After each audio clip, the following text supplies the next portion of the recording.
Welcome to my online music classroom. I am Dr. Annemie Baer, and I guided a diverse group of students through a series of modules on Western art music in history and society. Let me introduce you to Johnny, a French-speaking African from Mauritius with a passion for jazz guitar and a keen awareness of the cultural politics of musical expression. Meet Rob, an English liberal and composer of musicals, unapologetically outspoken and devoted to his husband.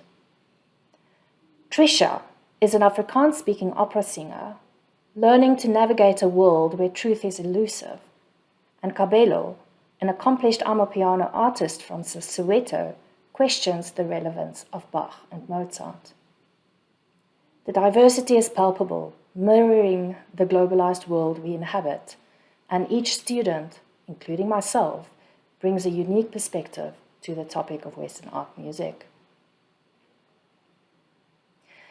In this presentation, I delve into how cultural considerations influenced my approach to learner-to-learner support in the modules. Additionally, I explore the significance of storytelling as a tool to foster empathy. As the instructor, I carry the responsibility of guiding learners through a subject deeply rooted in historical and cultural contexts. My traditional training, centered around Western art music, equipped me with the knowledge to teach within a demographic mirroring that of my student experience.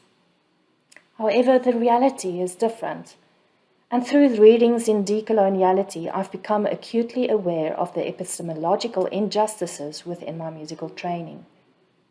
Uncovering and unlearning these biases is a profound and ongoing process, creating a unique challenge as I stand before my students.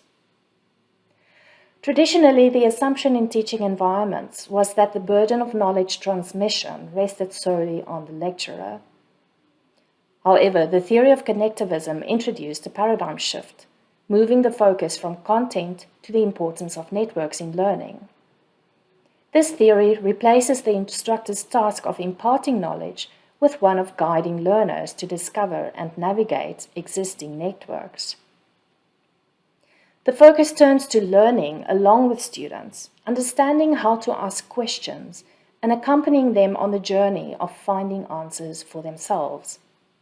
Departing from authentic positions of individual experiences and knowledge, we must learn how to access and navigate the knowledge networks around studies of Western art music, and the goal is to find points of connection with the musical worlds of peers. This is not a naive utopian exercise. Learners are not expected to resolve differences and exit the course having established peace and harmony. Nevertheless, it is an exercise in responsible citizenship. The challenge then becomes for teachers and students, now on equal terms as lifelong learners, to find ways to connect with each other. Reflecting on my own learning experiences during this certificate course at Oldenburg University, I realized the value of connected and collaborative learning. My personal challenges underscored the need for learner-to-learner support, prompting me to reassess its presence in my modules. Despite being an instructor, I now recognize myself as part of the learner-to-learner support structure as I embrace my role as a lifelong learner and equal partner in co-creating knowledge.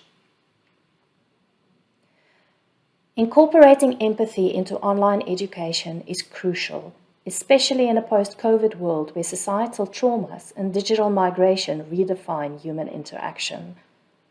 Hyperconnectivity, paradoxically, deprives society of essential human connection, necessitating a transformation in the ways we connect with each other. In addition, the looming presence of artificial intelligence beckons us to consider a future where the instructor body may morph into a hybrid of humans and technology. In fact, Mo Gawdat, the ex-chief business officer at Google X and a pioneer in the development of artificial intelligence, urges governments worldwide to regulate the development and proliferation of AI. His advocacy stems not from a stance against AI, but from a profound awareness of the risks embedded in its exponential progress. Godard's call for global collaboration transcends the challenges of AI and extends to the broader crises humanity faces, such as global warming. However, in a world marked by geopolitical tensions, the prospect of international cooperation may seem a distant dream. Yet let us depart momentarily from these seemingly insurmountable imperatives with a simple reflection. Martin Luther King inspired the civil rights movement with a dream. Dreams, as King's legacy demonstrates, have the power to shape the world. But now let's pivot from the distressing global macrocosm back to the microcosm of the online classroom. In doing so, we must acknowledge that as instructors, our ability to influence existing governments is limited. However, we wield substantial influence in shaping future leadership. The imperative of cooperation and collaboration, crucial for the survival of our species, also manifests as essential elements in learner-to-learner support within online distance e-learning environments. At the heart of successful cooperation and collaboration lies the need for empathy. Irish author Colin McCann's work on empathy, particularly in his novel A Paragon, inspired me to integrate storytelling into my pedagogy.